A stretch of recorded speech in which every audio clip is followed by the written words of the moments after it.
જય અંબા, જય ખંભલાઈ માં। ભાઈઓ, આજે 26 ઓક્ટોબર 2025 અને સૂર્યદિન એટલે કે રવિવાર છે। બપોરના 1:43 એટલે કે 45 થવા આવી છે।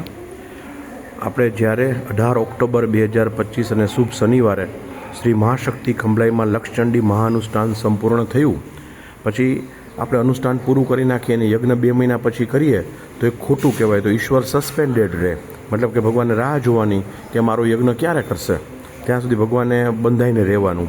તો આપણે વર્ષોથી એવું કરતા આવ્યા છીએ કે અનુષ્ઠાન આપણે અહીંયા જે આપણું લક્ષ્ય પૂરું થઈ જાય પછી યજ્ઞ પૂરો થાય અથવા યજ્ઞ શરૂ થાય ત્યાં સુધી આપણે અમુક સંખ્યામાં ભૂદેવોને રાખીને, તો અત્યારે કુલ 9 ભૂદેવ અહીંયા માંડલ નિજ મંદિરમાં બેઠા છે। 18 ઓક્ટોબર જ્યારે પૂર્ણાહુતિ થઈ 19 ઓક્ટોબરથી રવિવારથી બેઠા છે અને હવે બેસશે 13મી ડિસેમ્બર 2025 સુધી। 14મીએ આપણો યજ્ઞ શરૂ થશે પછી આપણે માને સુપ્રત કરી દઈશું કે માં હવે તું સંભાળ। તો અત્યારે એ જ સંભાળે છે, પણ આ અનુષ્ઠાન સતત ચાલુ રહે। જેટલા પણ ચંડીપાઠ વધુમાં વધુ થશે એટલા પ્રયત્ન કરવામાં આવી રહ્યા છે અને આપણું લક્ષ્યાંક તો 1,23,120 આપણને માતાજી અવશ્ય પૂર્ણ કરાવશે જ।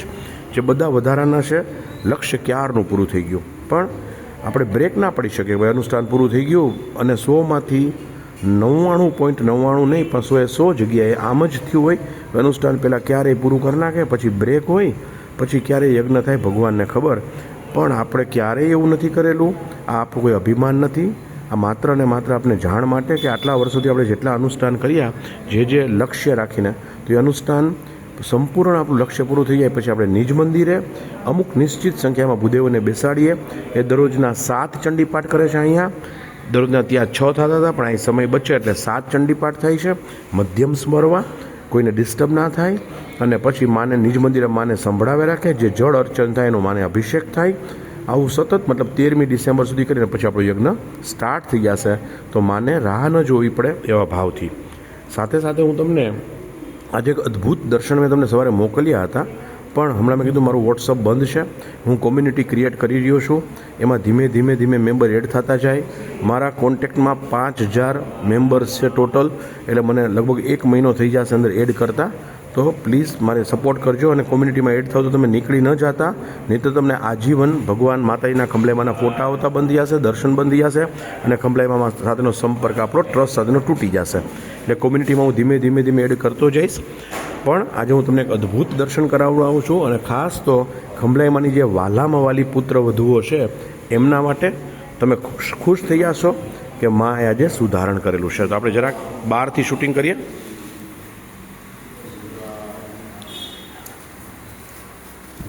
હું અંદર આવું છું કે મારી પહેલાં લઈ જજો।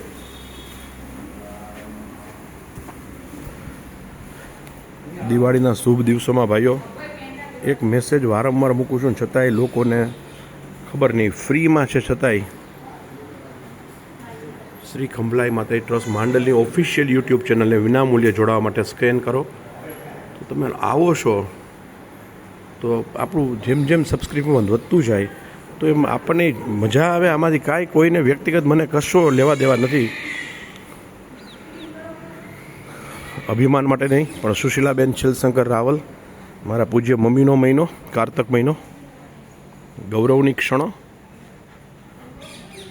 જગદંબા કરાવે છે। મેં સ્ટાફ માટે મહિનો રાખેલો છે કે સમગ્ર સ્ટાફ વતી બધાને જમાડવાના। મમ્મીનું તો માત્ર નામ છે, પણ સ્ટાફ બધો આખો સ્ટાફ જમાડે છે એવી જ ભાવના મારા હૃદયમાં અને મારા પરિવારના હૃદયમાં છે કે માને બધા સ્ટાફ જમાડે છે, કારણ કે એમનો તો કોઈ દિવસ વારો જ ન આવે, તો બધો સ્ટાફ માને આખો મહિનો જમાડે। હું બધાને મિટિંગ લઈને એ પણ એ એડવાન્સમાં કહું કે બધાએ આખા સ્ટાફ વતી આ મહિનો બધાને આપણે યાત્રિકોને જમાડવાના છે। દિવાળીનો મહિનો, કારતક મહિનો, અને તમને હવે માને ગમે છે એ તમને સંભળાવું છું।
સદા લીલી વાડી.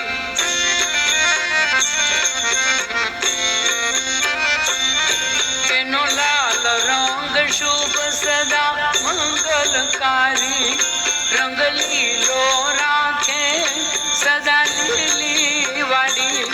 રહે જીવન હંમેશા હરિયાળું, એને ઓઢાડે ખંભલાઈ માં ઘર ચોળું. એને ઓઢાડે ખંભલાઈ માં ઘર ચોળું. હે માને વાલી સૌ એની વવાળું, એને ઓઢાડે ખંભલાઈ માં ઘર ચોળું. એને ઓઢાડે ખંભલાઈ માં ઘર ચોળું.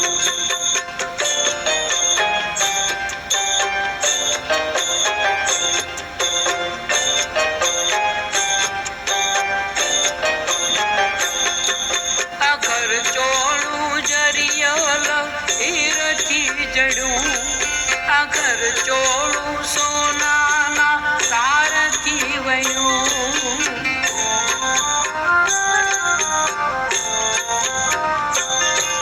આ ઘર ચોળું જરિયલ હીરથી જડું, આ ઘર ચોળું સોનાના તારથી વયું. જે કૃપાને પ્રસાદી માની પાનું, એને ઓઢાડે ખંભલાઈ માં ઘર ચોળું. એને ઓઢાડે ખંભલાઈ માં ઘર ચોળું. હે માને વાલી સૌ એની વવાળું, એને ઓઢાડે ખંભલાઈ માં ઘર ચોળું. એને ઓઢાડે ખંભલાઈ માં ઘર ચોળું. એના બાળકનું પાને તર પ્યાર